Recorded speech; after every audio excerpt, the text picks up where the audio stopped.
नमस्कार शेतकरी मित्रांनो, मी सुमित. आपले मते आपले लोक या यूट्यूब चॅनलमध्ये तुमचं पुन्हा एकदा स्वागत आहे शेतकरी मित्रांनो.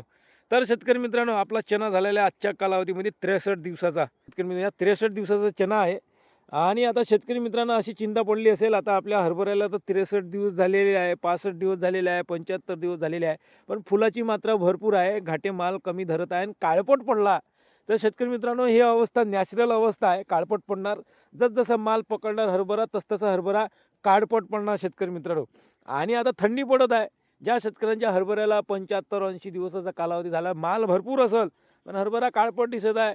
तर जर आपली जमीन हलकी असेल, एक साधारण पाणी देण्यात काही हरकत नाही.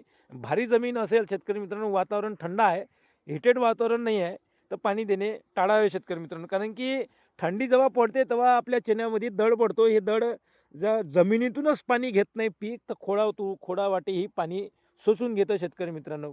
पाणी जास्त होईल. तर याच विषयावर आपला संध्याकाळी व्हिडिओ येईलच शेतकरी मित्रांनो. व्हिडिओ या शॉर्ट व्हिडिओ कसा वाटला तुम्हाला, तर नक्की आपलं संध्याकाळी 6:30 वाजता व्हिडिओ येईल. आणि नक्की लाईक शेअर सबस्क्राईब नक्की करा. पुन्हा व्हिडिओ नेक्स्ट व्हिडिओमध्ये. धन्यवाद.